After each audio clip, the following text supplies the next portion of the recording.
नमस्कार दोस्तों। डेट है आज की 5 जून 2023 और स्वागत है आपका एटोवेल डिस्कशन में। 4 इश्यूज आज हम सीधा सीधा डिस्कस करेंगे कॉम्प्रिहेंसिव वे में। उसके बाद न्यूज़पेपर के आर्टिकल्स डिस्कस करेंगे एथिक्स थ्रू न्यूज़पेपर वाले सेक्शन में। सबसे पहला आर्टिकल हम डिस्कस करेंगे आज, डॉक्टर्स जेनरिक ड्रग्स प्रिस्क्राइब नहीं करते, इसके लिए DGHS ने एक ऑर्डर पास किया है डॉक्टर्स के लिए। उसके बाद दूसरा आर्टिकल सिटीजन एक्टिविज्म से संबंधित। तीसरा आर्टिकल हेल्थ जो सब्जेक्ट है इसे कॉन्करेंट लिस्ट में डाल देना चाहिए। और सबसे लास्ट में रेल एक्सीडेंट हुआ उससे संबंधित आर्टिकल हम डिस्कस करेंगे, रेल सेफ्टी से संबंधित। ये 4 आर्टिकल डिटेल से डिस्कस करेंगे। उसके बाद जैसा मैंने आपको बताया एथिक्स थ्रू न्यूज़पेपर वाला सेक्शन कवर करेंगे। आज से देखो एथिक्स का हर एक जो टर्म है ना, जो इंपॉर्टेंट टर्म्स हैं जिन पर यूपीएससी क्वेश्चन पूछती हैं, उनको एक एक दो करके हम डिस्कस करना स्टार्ट करेंगे। तो आज से सबसे पहला हमारा कीवर्ड है एथिक्स। एथिक्स क्या है ये देखो, ह्यूमन एक्शंस की ना सिस्टमेटिक स्टडी है। मान लो मैंने किसी को गाली दी तो ये मेरा ह्यूमन एक्शन है, ये सही है या गलत है, इसकी स्टडी करना एथिक्स है। समझ गए? मतलब ह्यूमन एक्शंस को सिस्टमेटिक ढंग से स्टडी करना, ये पता लगाने के लिए कि ह्यूमन एक्शन सही है या गलत है, ये है एथिक्स। समझ गए? Ethics is the systematic study of human actions. Human actions को स्टडी किया जाता है एथिक्स में, यह पता लगाने के लिए कि वो सही है या गलत है। मेन पर्पस है अल्टीमेट हैप्पीनेस को अटेन किया जा सके। जैसे देखो, आप करप्शन नहीं कर रहे हो, आप बड़ों का सम्मान कर रहे हो, दूसरों के प्रति ग्रेटफुल हो, तो आप ज्यादा खुश रहोगे। जिसने करप्शन किया उसको रात को नींद नहीं आएगी। यह बात सोक्रेटिस ने भी बोली थी। समझ गए? तो एथिकल कैसे हुआ जा सकता है? आप रूल्स को फॉलो करते हो, अपने काम में ऑनेस्ट हो, रिलेशंस में लॉयल हो, तो ये सब आप करते हो। तो ये एग्जांपल्स हैं बीइंग एथिकल के। 2022 में इस पे क्वेश्चन पूछा गया था और इमैनुअल कांट का कोट है जो आप लिख सकते हो। लॉ में तो देखो मैन तभी दोषी पाया जाता है जब वो दूसरों के अधिकारों को वायलेट करता है, लेकिन एथिक्स में जब वो सोच भी लेता है ना दूसरों के अधिकारों को वायलेट करने का, तभी वो दोषी हो जाता है। समझ गए? अब डिस्कशन स्टार्ट करते हैं। हमारी आज की डिस्कशन का फर्स्ट इंपॉर्टेंट आर्टिकल, डॉक्टर्स के द्वारा जेनरिक ड्रग्स के बजाय ब्रांडेड ड्रग्स को प्रिस्क्राइब करने से संबंधित है। आप जीएस पेपर सेकंड के इस टॉपिक से आर्टिकल को रिलेट कर सकते हो। डिस्कशन स्टार्ट करें उससे पहले डिफरेंस बता दीजिए आप। एक तरफ ब्रांडेड ड्रग्स या फिर इनोवेटर ड्रग्स और दूसरी तरफ जेनरिक ड्रग्स। देखो, मान लीजिए कोई कंपनी है एक्स जिसने दिन रात मेहनत करके रिसर्च में पैसा लगा के एक ड्रग को डेवलप किया जिसका नाम है ए। तो ना एक्स कंपनी को ए ड्रग के लिए ना एक निश्चित टाइम के लिए पेटेंट मिल जाता है, फॉर एग्जांपल 20 साल के लिए। अब 20 सालों तक सिर्फ एक्स कंपनी ही इस ए ड्रग को बेच सकती है और कोई कंपनी नहीं। लाइसेंस दे तो वो बात अलग है। ऐसा पेटेंट इसलिए दिया जाता है, यानी मोनोपोली इसलिए दी जाती है क्योंकि एक्स कंपनी जिसने पैसा लगाया, जिसने वक्त दिया, उस कंपनी की कीमत निकल सके, जो इन्वेस्टमेंट की है वो पूरी हो सके। लेकिन जैसे ही पेटेंट का पीरियड पूरा हो जाता है तो फिर दूसरी कंपनी को आज़ादी होती है कि वो भी इस ए ड्रग को डेवलप करके बेच सकती हैं। 20 साल पूरे हो गए ना, 20 साल के बाद और कोई कंपनी भी इस ड्रग को बेच सकती है, जिसे फिर बोला जाएगा जेनरिक ड्रग। समझ गए? पेटेंट पूरा होने के बाद और कोई कंपनी जब ए ड्रग को बेचेगी ना तो वो जेनरिक ड्रग कहलाएगी। और जो जेनरिक ड्रग्स होती हैं वो सस्ती होती हैं, बट कंडीशन है जेनरिक ड्रग्स का ना बायो इक्विवेलेंट होना जरूरी है। यानी जो ब्रांडेड ड्रग की इफेक्टिवनेस है ना, सेम इफेक्टिवनेस की ही जेनरिक ड्रग होनी चाहिए। अभी इस आर्टिकल में ये सारी चीजें डिटेल से आएंगी। तो अभी ऑर्डर आया director general of health services का, यानी DGHS का 12 मई को ऑर्डर आया था। डॉक्टर्स को बोला गया था कि आप जहां तक पॉसिबल हो सेंट्रल गवर्नमेंट हॉस्पिटल्स में सिर्फ जेनरिक मेडिसिन को ही प्रिस्क्राइब कीजिए, ब्रांडेड ड्रग्स को प्रिस्क्राइब मत कीजिए। ये ऑर्डर देखो पहली बार नहीं आया, इससे पहले भी इसी प्रकार के ऑर्डर आ चुके हैं। ऑर्डर क्यों आते हैं? DGHS को यह लगता है कि सेंट्रल गवर्नमेंट के जो डॉक्टर्स हैं ना, उनकी कई बार मिली भगत देखने को मिलती है ब्रांडेड कंपनीज के साथ में, फार्मास्यूटिकल कंपनीज के साथ में जो ब्रांडेड ड्रग्स बेचते हैं।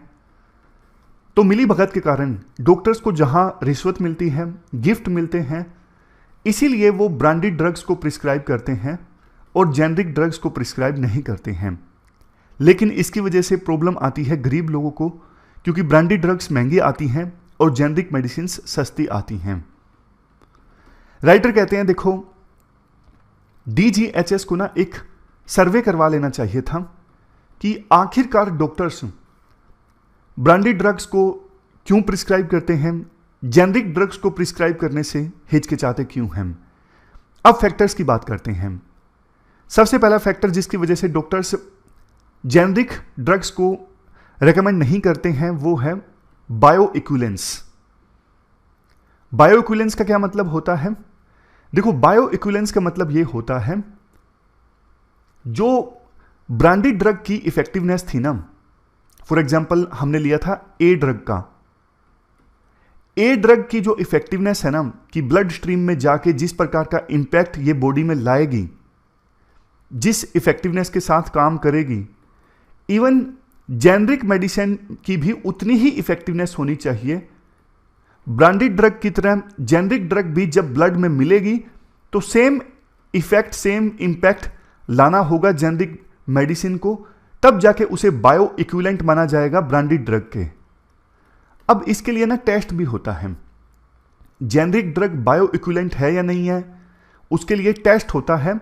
यूएसए में तो 1977 के बाद से ही ये टेस्ट होता आया है कि टेस्ट किया जाए कि जेनरिक मेडिसिन बायो इक्विवेलेंट है या नहीं है, मतलब ब्रांडेड ड्रग्स जितनी इफेक्टिवनेस है या नहीं है। इंडिया में ना ये टेस्ट होना स्टार्ट हुआ अभी हाल ही में 2017 से। 2017 से ही इंडिया में ये टेस्ट होना स्टार्ट हुआ कि जेनरिक ड्रग्स बायो इक्विवेलेंट है या नहीं है। यूएसए में ये 1977 से होता आया है और इंडिया में जब 2017 से ये टेस्ट होना स्टार्ट हुआ ना, उसमें भी ऑलरेडी जो जेनरिक ड्रग्स हमारी मार्केट में मौजूद है ना, उन पे ये टेस्ट नहीं होगा, सिर्फ नई ड्रग्स पे होगा, ऐसा सरकार ने बोला। तो ना डॉक्टर्स को भरोसा नहीं है जेनरिक ड्रग्स पे, क्योंकि इन ड्रग्स का, जेनरिक ड्रग्स का 2017 से पहले वाली ड्रग्स का कभी बायो इक्विवेलेंट टेस्ट हुआ ही नहीं। मतलब पता ही नहीं है कि वो ब्रांडेड ड्रग्स जितनी इफेक्टिव है या नहीं है। अब दूसरी चीज है स्टेबिलिटी टेस्ट। आपके मन में आया होगा, बायो इक्विवेलेंट तो समझ में आ गया, ये स्टेबिलिटी टेस्ट क्या है? देखो, एक जो ड्रग है ना काफी सारी चीजों से बनी होती है। एक होता है एपीआई। एपीआई मतलब एक्टिव फार्मास्यूटिकल इंग्रेडिएंट, मतलब एक्चुअल केमिकल कंपाउंड जिससे बॉडी में इंपैक्ट आता है, जो सबसे ज्यादा इंपॉर्टेंट होता है ड्रग में। मतलब यूं कह सकते हो इसी की वजह से ड्रग काम करती है। लेकिन ड्रग में और बहुत सारी चीजें होती हैं, जैसे बाइंडर। बाइंडर मतलब जो एपीआई मान लीजिए पाउडर की फॉर्म में है, तो बाइंडर जो है वो ड्रग को एक शेप देता है, फॉर एग्जांपल कैप्सूल की शेप, या फिर टेबलेट है तो टेबलेट की शेप, बाइंडर शेप देता है। इसके अलावा कोटिंग भी होती है ड्रग के ऊपर, एपीआई के ऊपर। कोटिंग का काम होता है ड्रग को डीकंपोज होने से रोकना, मतलब डिग्रेड होने से बचाना। समझ गए? तो ये सारी चीजें एक ड्रग के अंदर होती हैं। बेसिक्स बताने के बाद अब मैं आता हूं स्टेबिलिटी टेस्ट पे। देखो, मान लीजिए कोई ड्रग मैन्युफैक्चर हुई हिमाचल प्रदेश के बद्दी में। अब वो ना ड्रग जो है वो देश के अलग अलग इलाकों में जाएगी। वो रेगिस्तान में बिकने के लिए जाएगी राजस्थान में, वो कोस्टल एरियाज में बिकने के लिए जाएगी, वो लद्दाख में बिकने के लिए जाएगी। अब ना उस ड्रग का अलग अलग कंडीशंस में टेस्ट होना जरूरी है, ये इंश्योर करने के लिए कि वो ड्रग हर एक टेम्परेचर कंडीशन में, हर एक ह्यूमिडिटी कंडीशन में सरवाइव कर सके। ऐसा तो नहीं कहीं कोस्टल एरियाज में जाके जहां पे ह्यूमिडिटी ज्यादा है वो उस ड्रग का कलर चेंज हो जाए। ऐसा तो नहीं कि बहुत गर्मी वाली जगह पे जाके वो ड्रग जो है वो पाउडर में कन्वर्ट हो जाए। तो ये इंश्योर करने के लिए स्टेबिलिटी टेस्ट होना जरूरी है। 2018 से पहले तक इंडिया में जेनरिक ड्रग्स का स्टेबिलिटी टेस्ट नहीं होता था। 2018 में होना स्टार्ट हुआ। फिर वही इशू, सरकार ने मना कर दिया कि 2018 से पहले वाली जो ड्रग्स है ना उनका स्टेबिलिटी टेस्ट नहीं होगा, नई जेनरिक ड्रग्स का स्टेबिलिटी टेस्ट होगा। इसके अलावा देखो तीसरा फैक्टर भी है जिसकी वजह से डॉक्टर्स कई बार ब्रांडेड ड्रग्स को प्रिस्क्राइब करते हैं, क्योंकि ना उनका ना कई सालों का एक्सपीरियंस होता है, पेशेंट्स का फीडबैक होता है, जिसके बेस पे उन्हें पता लगता है कि ये ड्रग जो है वो काम करती है और ये जो ड्रग है इसका इम्पैक्ट अच्छा नहीं आता है। तो अपने कई सालों के एक्सपीरियंस के आधार पर, पेशेंट्स के फीडबैक के आधार पर डॉक्टर्स जो हैं बहुत बार स्पेसिफिक ड्रग्स को प्रिस्क्राइब करते हैं। तो इस प्रकार से देखो, रीजंस की तो हमने बात कर ली, डॉक्टर्स आखिरकार क्यों ब्रांडेड ड्रग्स को प्रिस्क्राइब करते हैं। अब सॉल्यूशंस की बात करते हैं। डीजीएचएस को ना डॉक्टर्स के कंसर्न्स को एड्रेस करना जरूरी है। सबसे पहले तो रेगुलेशन इस प्रकार से होना चाहिए कि जेनरिक ड्रग की पैकेजिंग को देख के ही ये पता लगाया जा सके कि इस जेनरिक ड्रग की टेस्टिंग हुई है, स्टेबिलिटी टेस्टिंग हुई है, बायो इक्विवेलेंस वाली टेस्टिंग हुई है या फिर नहीं हुई है।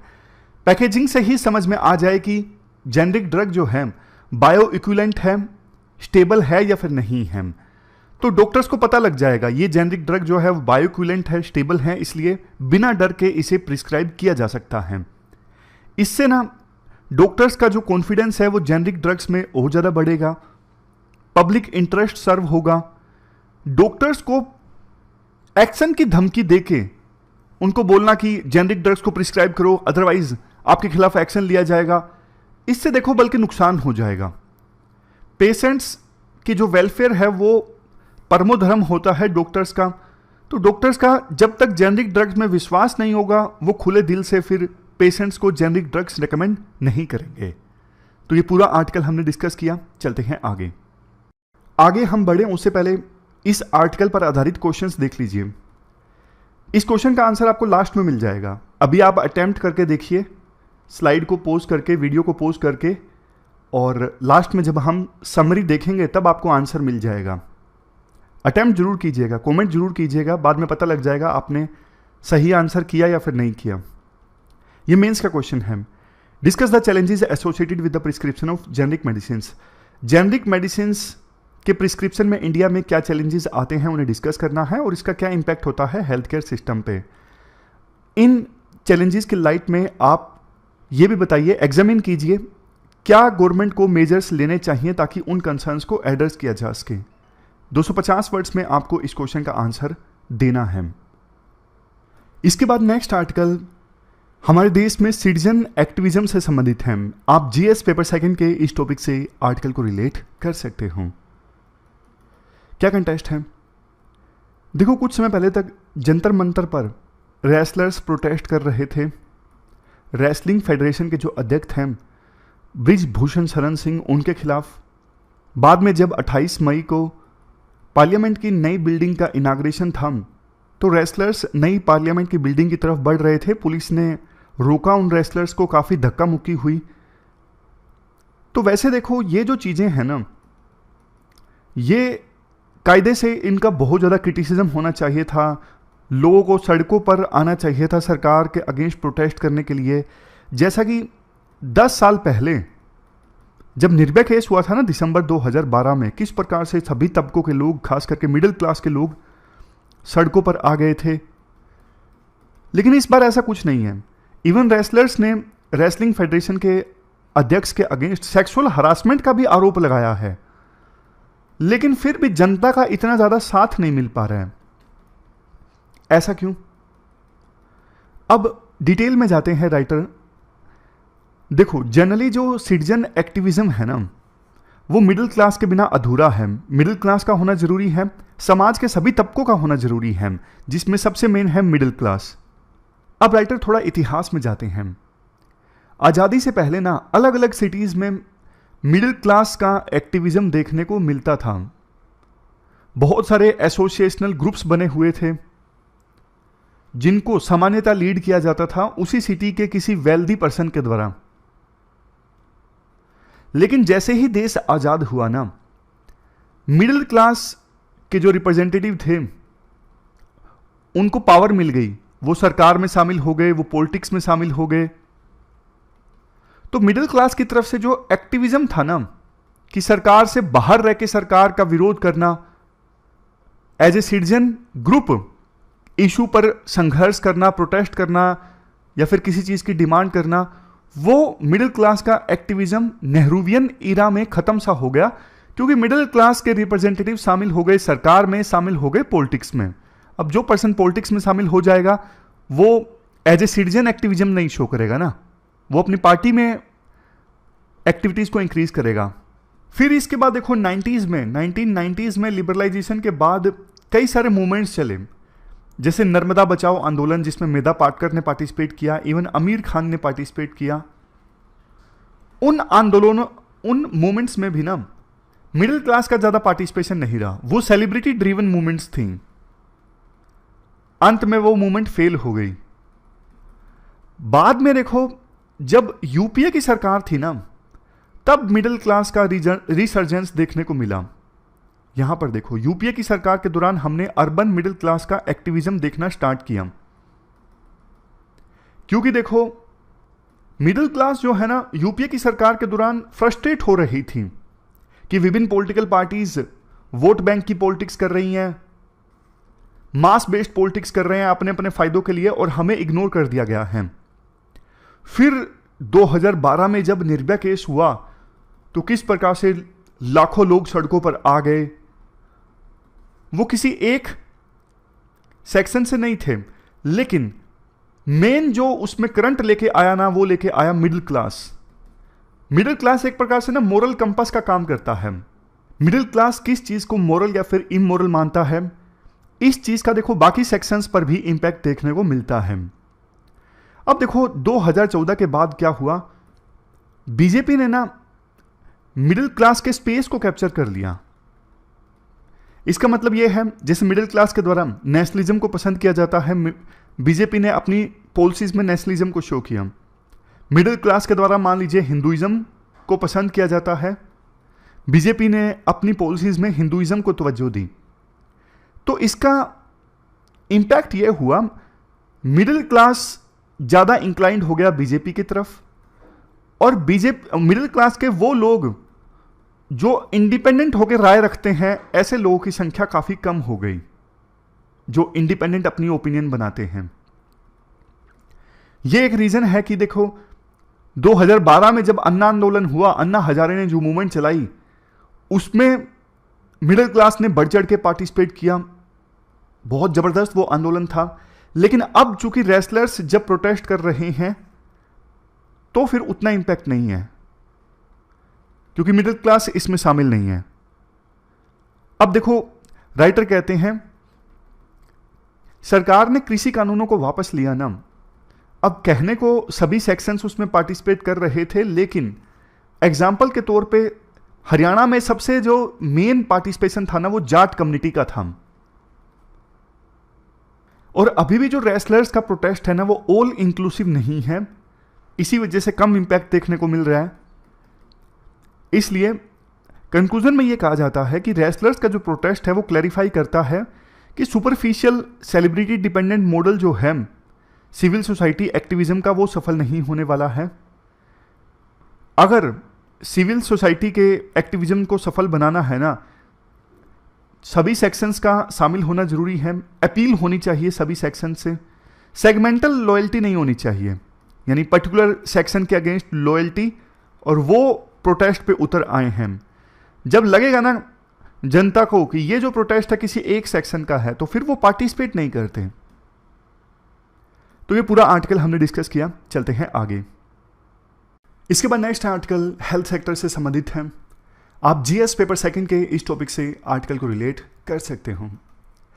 देखो आज़ादी को मिले 75 ईयर्स पूरे हो गए, अभी भी सरकार बेसिक जो अधिकार है राइट टू हेल्थ वाला, ये नहीं प्रोवाइड कर पाई है देश के सभी नागरिकों को। हेल्थ या तो एक्सेसिबल नहीं है ज़्यादातर नागरिकों को, है तो बहुत महंगी है, अफोर्डेबल नहीं है। G20 के मेंबर कंट्रीज में अगर हम हेल्थ के पैरामीटर्स निकालेंगे तो इंडिया शायद ज़्यादातर हेल्थ के इंडिकेटर्स पे सबसे लास्ट में आएगा, सबसे खराब परफॉर्म करता दिखेगा। क्या सॉल्यूशन है? राइटर सॉल्यूशन देते हैं हेल्थ को कॉन्करेंट लिस्ट में डाल दिया जाए। देखो जब संविधान सभा की डिबेट्स चल रही थी ना, तो उस समय भी ब्रिजेश्वर प्रसाद और हरि विष्णु कामत ने ओपोज किया था, विरोध किया था कि हेल्थ को स्टेट लिस्ट में ना डाला जाए। क्योंकि देखो, गवर्नमेंट ऑफ इंडिया एक्ट 1919 और गवर्नमेंट ऑफ इंडिया एक्ट 1935 दोनों एक्ट्स के अकॉर्डिंग हेल्थ स्टेट के जुरिडिक्शन में आता था। इंडिया एक्ट 1919 ने तो स्टेट्स को पूरी ऑटोनॉमी दी थी, हेल्थ मैटर्स पे वो कोई भी पॉलिसी ला सकती हैं। बाद में भारतीय संविधान में भी जब सब्जेक्ट्स बांटे गए यूनियन लिस्ट, स्टेट लिस्ट और कॉन्करेंट लिस्ट में, संविधान के 7वें शेड्यूल में, तो हेल्थ को स्टेट लिस्ट में डाल दिया गया। विष्णु कामत और ब्रजेश्वर प्रसाद, इनका लॉजिक ये था कि अगर देखो हेल्थ को यूनियन लिस्ट में डाला जाता है ना, तो यूनियन गवर्नमेंट A1 स्टैंडर्ड की हेल्थ सिस्टम इंप्लीमेंट कर सकता है, क्योंकि ब्रिटिश ईरा में हेल्थ को काफी नुकसान पहुंचा है, ध्यान नहीं दिया गया ब्रिटिश सरकार ने हेल्थ पर। तो अब यूनियन गवर्नमेंट के पास हेल्थ होनी चाहिए, हेल्थ का सब्जेक्ट, ताकि जैसा हेल्थ सिस्टम पूरी दुनिया में है, डेवलप कंट्रीज में है, वैसा ही हेल्थ स्टैंडर्ड इंडिया में भी हो। और यूनियन गवर्नमेंट ये भी इंश्योर कर सकती है कि डिजीज और एपिडेमिक्स जो फैलते हैं उनको रोका जा सके। ये स्टेट गवर्नमेंट्स की बस की बात नहीं होगी। बट जैसा हमने डिस्कस किया कि संविधान ने हेल्थ स्टेट्स को ही दिया, तो सेंट्रल गवर्नमेंट की जो एबिलिटी थी सभी राज्यों में यूनिफॉर्म हेल्थ स्टैंडर्ड और गाइडलाइंस लागू करने की, वो एबिलिटी सेंट्रल गवर्नमेंट की काफी कम हो गई। आज के समय में यूपी, बिहार में जो हेल्थ इंडिकेटर्स हैं बहुत ही बेकार हैं। सबसे बुरे हेल्थ इंडिकेटर्स हैं पूरे वर्ल्ड में यूपी और बिहार में। तमिलनाडु और केरला में सिचुएशन कंपेयर करें तो ठीक है, अपर मिडिल इनकम कंट्रीज की तरह है हेल्थ सिचुएशन वहां पर। सेंट्रल गवर्नमेंट हेल्थ पे कितना खर्चा करती है? ऑलमोस्ट 2% ऑफ जीडीपी, बहुत ही कम है। अगर देखो हेल्थ सेंटर के पास होता ना, तो शायद सेंट्रल गवर्नमेंट ज़्यादा खर्च करती हेल्थ पर। अभी स्टेट्स के पास में है हेल्थ का जो डोमेन है, और अलग अलग स्टेट में सिचुएशन अलग अलग है, रेगुलेशन अलग अलग है। जैसे देखो राजस्थान की बात करें, राजस्थान में तो अभी राइट टू हेल्थ आया। सुप्रीम कोर्ट ने ये ऑर्डर दिया था कि इमरजेंसी की सिचुएशन में और जब क्रिटिकल केयर रिक्वायर्ड है, तो हर एक इंडिविजुअल को प्रोविजन ऑफ इमरजेंसी और क्रिटिकल सर्विस होना चाहिए। राजस्थान ने यह प्रोविजन इंप्लीमेंट कर दिया जो सुप्रीम कोर्ट के वर्डिक्ट के अनुसार था, लेकिन डॉक्टर्स ने विरोध कर दिया। अब देखो अकेले राजस्थान ने यह इंप्लीमेंट किया कि इमरजेंसी और क्रिटिकल केयर की सिचुएशन में डेजिग्नेटेड हॉस्पिटल में, चाहे वो प्राइवेट हो, स्टेट का नागरिक जाके इलाज करवा सकता है। अब प्राइवेट हॉस्पिटल्स राजस्थान से बाहर दूसरे राज्यों में शिफ्ट होने लगेंगे। तो कहने का मतलब यह है, राइट टू हेल्थ इंश्योर करवाने के लिए ना ये पीसमिल अप्रोच सही नहीं है कि एक राज्य में हो दूसरे राज्य में ना हो। पूरे देश में यूनिफॉर्म हेल्थ स्टैंडर्ड आने चाहिए, यूनिफॉर्म गाइडलाइंस आनी चाहिए, तब जाके हम पूरे देश में ये राइट टू हेल्थ का बेसिक अधिकार दे सकते हैं। जैसे अगर देखो ये जो है हेल्थ वाला सब्जेक्ट यूनियन के पास नहीं है, तो रिजल्ट देखिए, क्लिनिकल इस्टेब्लिशमेंट एक्ट 2010 में आया था ताकि हॉस्पिटल्स में क्वालिटी को इंप्रूव किया जा सके, पेशेंट के राइट्स को प्रोटेक्ट किया जा सके। बट ये अभी तक इनइफेक्टिव है क्योंकि कई सारे राज्यों ने इसे इंप्लीमेंट ही नहीं किया है। अगर हेल्थ सब्जेक्ट कॉन्करेंट लिस्ट में होता या फिर यूनियन के पास में होता, तो इसका इंपैक्ट शायद कुछ अलग ही होता। एग्जाम्पल भी राइटर के द्वारा दिए जाते हैं। जैसे सुप्रीम कोर्ट का प्रोविजन है ना कि इमरजेंसी केयर और क्रिटिकल केयर की सिचुएशन में हेल्थ का अधिकार होना चाहिए। अब इमरजेंसी की डेफिनेशन अलग राज्य में अलग होगी। अगर ये इमरजेंसी की डेफिनेशन सेंट्रल गवर्नमेंट के द्वारा डिसाइड की जाए तो ज़्यादा अच्छी है। पिछले 75 सालों में देखो टेक्नोलॉजी में काफ़ी ज़्यादा एडवांसमेंट आ चुकी है। प्राइवेट सेक्टर का रोल अब डोमिनेंट हो गया है। Third party health care payment system पे रिलायंस बढ़ गया है, यानी इंश्योरेंस कंपनीज पर भी जो डिपेंडेंस है पहले के अपेक्षाकृत बढ़ा है। तो काफ़ी मुश्किल हो रहा है स्टेट्स के लिए अपने आप से हेल्थ सर्विसेज को रेगुलेट करना, हेल्थ सर्विसेज को मैनेज करना। इवन 15th फाइनेंस कमीशन ने भी प्रपोज किया था कि हेल्थ को आप कॉन्करेंट लिस्ट में डाल दो ताकि पूरे देश में एक समान पॉलिसी फॉर्मुलेशन और हेल्थ पॉलिसी का इंप्लीमेंटेशन हो सके। तो ये क्वेश्चन है, आप भी कमेंट बॉक्स में बताइएगा कि हेल्थ को क्या कॉन्करेंट लिस्ट में डाल देना चाहिए या फिर नहीं डालना चाहिए। अब चलते हैं आगे बढ़ने से पहले आप एक बार क्वेश्चन देख लीजिए। ये प्री का क्वेश्चन है, बिल्कुल simple. What constitutional article can be argued to include the right to health? Right to health कौन से आर्टिकल में आता है? लास्ट में आंसर हम देखेंगे। ये मेंस का क्वेश्चन है। Discuss the argument for and against, मतलब हेल्थ को स्टेट लिस्ट से कंटेंट लिस्ट में डाल देना चाहिए। इसके पक्ष में भी आर्ग्यूमेंट डिस्कस कीजिए और विपक्ष में भी आर्ग्यूमेंट्स जो हैं वो डिस्कस कीजिए। 250 वर्ड्स में आपको इस क्वेश्चन का आंसर देना है। अब इसके बाद इंडियन एक्सप्रेस का आज एक आर्टिकल है। उड़ीसा में काफी दुखद हादसा हुआ, 275 लोगों की जान चली गई। पिछले 20 सालों में पूरे वर्ल्ड में इतना फेटल हादसा नहीं हुआ जिसमें इतने सारे लोगों की जान चली गई किसी रेल एक्सीडेंट में। इंडिया में देखो 1981 में एक काफ़ी भयंकर हादसा हुआ था, रेल एक्सीडेंट हुआ था, 750 लोगों की जान चली गई थी। बिहार में ट्रेन बागमती नहर में डूब गई थी। देखो बहुत सारे कयास लगाए जा रहे हैं कि यह हादसा क्यों हुआ, लेकिन राइटर सजेस्ट करते हैं जो डेवलप कंट्रीज हैं ना, जैसे France, Spain, Germany, Italy, Sweden, UK, even Japan, China, यहां पर ट्रेन इतनी फास्ट स्पीड से चलती है, इवन 200 से लेकर 350 किलोमीटर पर आवर की स्पीड से, वहां पे हादसे नहीं होते। हमारे देश में ट्रेन रफली 50 किलोमीटर पर आवर की स्पीड से चलती है, लेकिन फिर भी हमारे देश में हादसे हो जाते हैं। हमारे देश में अगर ट्रेन सेफ्टी की बात करें, Egypt, Mexico, Tanzania, democratic Republic of Congo, बस इनसे ही थोड़ा ऊपर हमारा नंबर आएगा। ऐसा क्यों हुआ? देखो बात ना हमारे रूट्स पे ना कंजेशन बहुत है।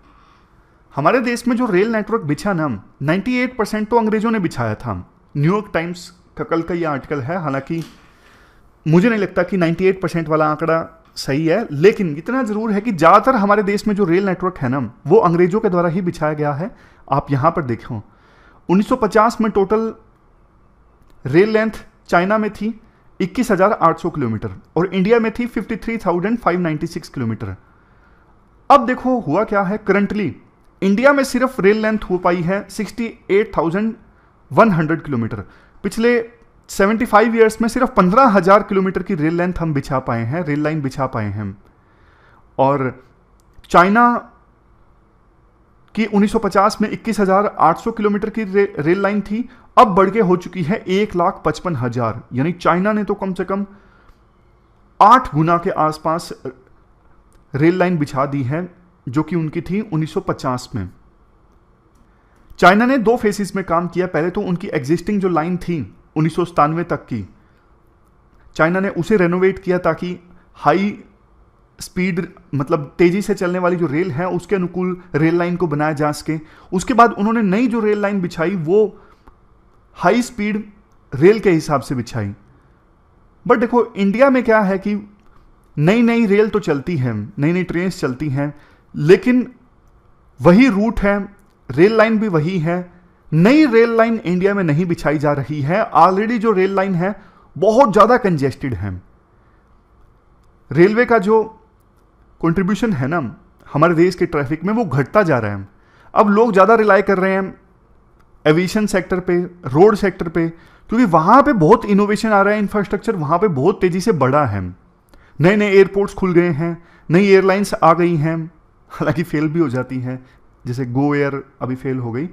लेकिन कितने बढ़िया बढ़िया हाईवे बन गए पिछले 20 सालों में। आपने खुद महसूस किया होगा कि रोड ट्रांसपोर्ट हमारे देश में बहुत ज़्यादा आसान हो गया है, बट नई रेल लाइन नहीं बिछी है। सरकार ने ना 2017-18 में एक टारगेट रखा था कि हम अभी जो एवरेज स्पीड है ना पैसेंजर ट्रेन की उसे डबल कर देंगे, मतलब गुड्स ट्रेन की डबल कर देंगे, 25 से 50 कर देंगे, और पैसेंजर ट्रेन की हम 50 किलोमीटर पर आवर से 75 किलोमीटर पर आवर तक की स्पीड कर देंगे 5 सालों में। कैग की रिपोर्ट कहती है कुछ नहीं हुआ। तो राइटर सजेशन ये देते हैं आप नई रेल लाइन बिछाइए, कंजेशन कम कीजिए। अभी सरकार बुलेट ट्रेन प्रोजेक्ट पे काम कर रही है अहमदाबाद से मुंबई, इस पे इतना खर्चा आ रहा है। इतने खर्चे से देखो ऑलरेडी जो रेल लाइन है ना उसे रेनोवेट किया जा सकता था, उसे ठीक किया जा सकता था ताकि उसे हाई स्पीड रेल के अकॉर्डिंग बनाया जा सके। तो सरकार ने कुछ जो डिसीजन लिए हैं ना उन पर एक डिबेट हो सकती है। अब कंजेशन इतना ज़्यादा होता है रेल लाइंस पे ना, टाइम ही नहीं मिलता मरम्मत का। और दूसरा, रेलवेज में स्टाफ जो है वो भी काफ़ी ओवरबर्डन है। इन रीजंस की वजह से भी एक्सीडेंट होते हैं, जिस पे सरकार को ध्यान देना चाहिए। तो ये पूरा आर्टिकल हमने डिस्कस किया। चलते हैं आगे। अब आते हैं हमारे एथिक्स थ्रू न्यूज़पेपर वाले सेक्शन पर। देखो, ये जो न्यूज़ है ना कि बिहार में एक ब्रिज कोलैप्स कर गया, 1716 करोड़ की लागत से बन रहा था, ये करप्शन का जबरदस्त एग्जाम्पल है जो आप एथिक्स में दे सकते हो। दूसरी बार ऐसा हुआ, पहली बार गिर गया था, कहा जा रहा था कि तेज हवाओं के कारण गिर गया, हालांकि वो भी काफी हास्यास्पद रीजन था, लेकिन फिर दूसरी बार गिर गया। काफी पहले इस ब्रिज को पूरा हो जाना था, लेकिन अभी तक 8 बार ये डेडलाइंस पार कर चुका है और दूसरी बार फिर से गिर गया। अब और समय लगेगा। तो देखो, कहीं ना कहीं जो निर्माण सामग्री थी, रॉ मटेरियल अच्छा नहीं इस्तेमाल हुआ, डिजाइन में कमी थी, तभी ये ब्रिज गिरा ना। यही जो करप्शन है वो देश को खा रहा है, जिसका नुकसान किसको हो रहा है? अल्टीमेटली तो देखो जनता का ही होता है। तो एथिक्स में आप ये एग्जांपल दे सकते हो करप्शन में। इसके बाद नेक्स्ट न्यूज़, गवर्नेंस में इनोवेशन का एग्जांपल है। केरला में देखो, आर्टिफिशियल इंटेलिजेंस की सहायता से अब ट्रैफिक वायलेशन का चालान कटेगा। मतलब कैमराज लगे हैं हर जगह और आर्टिफिशियल इंटेलिजेंस के थ्रू स्कैनिंग होती रहती है, अपने आप चालान कट जाएगा, अपने आप पहुंच जाएगा। मतलब ज़बरदस्त एग्जाम्पल है। दूसरे शहरों में भी हो रहा था, लेकिन अब आर्टिफिशियल इंटेलिजेंस का इस्तेमाल हो रहा है तो और भी ज़्यादा बढ़िया ये सिस्टम हो जाएगा। अभी तक क्या होता था, स्पीड चेक वाले कैमरा होते थे ज़्यादा से ज़्यादा जगह पे, कि स्पीड अगर व्हीकल की ज़्यादा है तो अपने आप चालान कट जाएगा। लेकिन इसमें तो बाकी चीज़ें भी देखी जाएंगी, जैसे हेलमेट वगैरह पहना है या नहीं पहना है, दूसरी चीज़ें जैसे गाड़ी में सीट बेल्ट लगाई है या फिर नहीं लगाई है। तो आगे आगे देखो गवर्नेंस और भी ज़्यादा आसान हो जाएगी जैसे जैसे टेक्नोलॉजी का इस्तेमाल ज़्यादा होगा गवर्नेंस में। अब देखो आंसर्स और समरी देख लेते हैं। ये जो क्वेश्चन था इसका आंसर है, 2 स्टेटमेंट सही हैं, सी आंसर है। पहली स्टेटमेंट देखिए, generic medicine are always cheaper. Always cheaper नहीं होती, कई बार देखो अवेलेबिलिटी की दिक्कत होती है, स्ट्रक्चरल इश्यूज होते हैं, मार्केट में भी सप्लाई एंड डिमांड का इश्यू होता है, तो कभी कभार ऐसा हो सकता है। ऑलवेज तो एक्सट्रीम स्टेटमेंट हो गई ना, तो फिर नीचे वाली 2 स्टेटमेंट्स बिल्कुल सही हैं। इस क्वेश्चन का आंसर क्या है? सी। फर्स्ट गलत है, सेकंड 3 सही है। अगला जो प्री का क्वेश्चन था इसका आंसर आसान है, राइट टू लाइफ है। आपको जो चीज़ें देखो ना समझ में आए, राइट टू हेल्थ तो मैंने पढ़ा नहीं, कौन से राइट में आएगा, तो ज़्यादातर जो लाइफ से संबंधित चीज़ें हैं ना उनको आप आर्टिकल 21 में डाल सकते हो। तो आर्टिकल 21 में आती है ये राइट टू हेल्थ। जैसे एक और एग्जांपल देता हूँ, राइट टू फ्री एयर या फिर राइट टू क्लीन एयर। अब आपको समझ में नहीं आ रहा कि कौन से अधिकार में आता है, तो ये लाइफ स्टैंडर्ड से जुड़े जो अधिकार है ना, राइट टू लाइफ में ही आएंगे, आर्टिकल 21 में आएंगे। अब आप समरी देख लीजिए, ये हेल्थ वाले आर्टिकल की समरी है। सबसे पहले हमने डिस्कस किया ऑर्डर क्या है डीजीएचएस का, क्यों डीजीएचएस ने ऑर्डर दिया। डॉक्टर और फार्मास्यूटिकल इंडस्ट्री के बीच में मिली भगत, डॉक्टर गिफ्ट लेते हैं, पैसे लेते हैं ब्रांडेड ड्रग्स को रेकमेंड करने के लिए, ऐसा सोचा डीजीएचएस ने।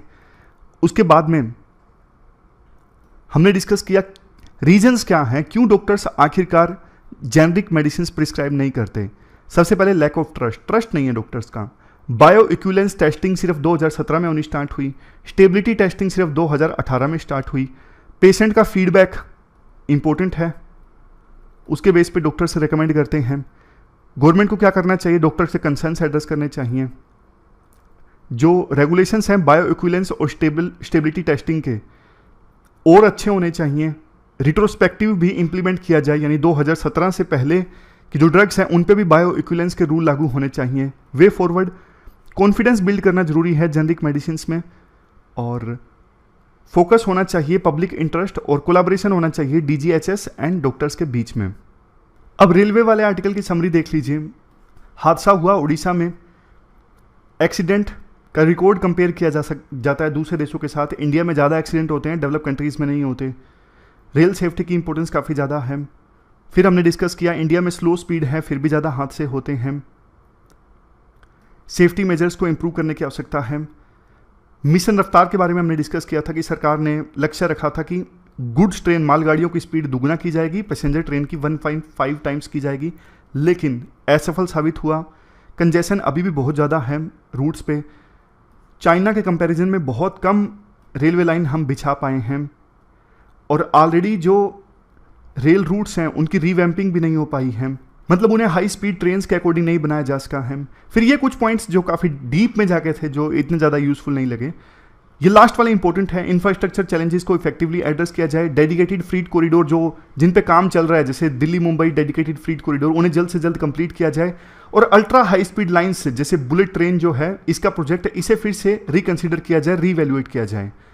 तो ये समरी हमने डिस्कस कर ली। ये थी हमारी आज की डिस्कशन। फिलहाल इस डिस्कशन में इतना ही है। Thank you very much for discussion.